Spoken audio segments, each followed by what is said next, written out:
between the sky and land. It rode the wind the way old sailors ride a tide, with trust earned over time. Below it, the land unfolded in long breaths of white and stone, mountains rising like the backs of ancient creatures asleep beneath snow.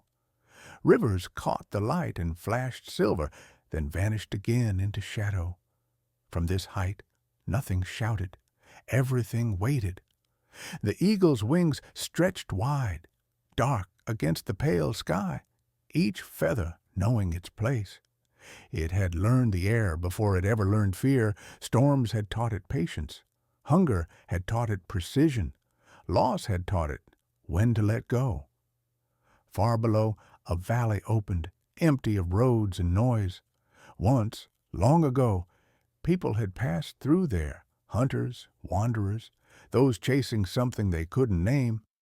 They had left behind only the faintest scars, a fire ring here, a trail worn smooth by feet that no longer returned. Snow had covered the rest. Time was good at that. The eagle tilted slightly, adjusting to a shift in wind.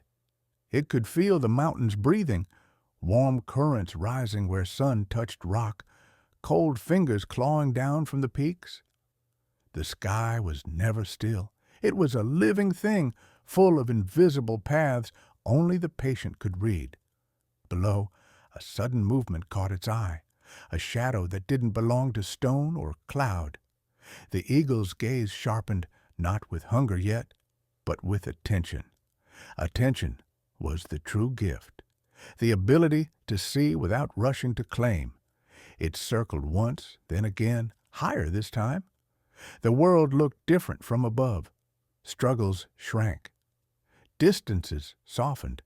What seemed impossible from the ground often turned out to be only a matter of perspective. Somewhere far away, beyond the mountains and the long sweep of frozen land, humans were busy naming things. Borders, ownership, success, failure. They measured time in minutes and regret in years. They rushed forward, eyes fixed on what lay just ahead, rarely glancing up. The eagle did not name the land. It did not divide it. It belonged to none of it and all of it at once. As it glided, memories stirred, not in pictures but in sensations. The pull of gravity the first time it leapt from a cliff. The shock of cold air under young wings. The moment fear loosened its grip and became flight. Every eagle carried that moment within them, the instant when falling turned into freedom. The wind shifted again, stronger now. Clouds thickened near the peaks, their edges bruised with coming weather. A storm was forming, slow and deliberate. The eagle welcomed it. Storms stripped the sky clean. Storms reminded the world that control was an illusion. It climbed higher, letting the updrafts lift it effortlessly.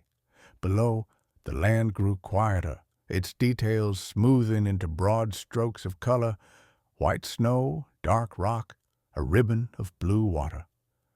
From here, the world felt honest. No disguises, no shortcuts.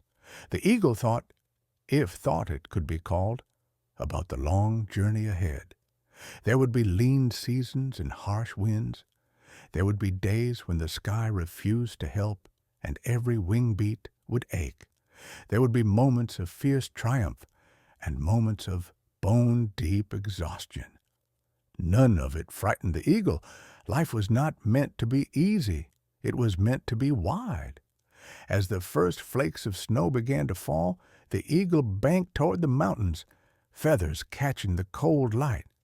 Below, the valley waited, silent and enduring.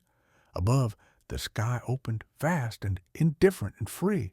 And for a moment, just one, the eagle hovered between earth and heaven, between what had been and what was yet to come, not conquering the world, not escaping it, simply moving through it exactly as it was meant to.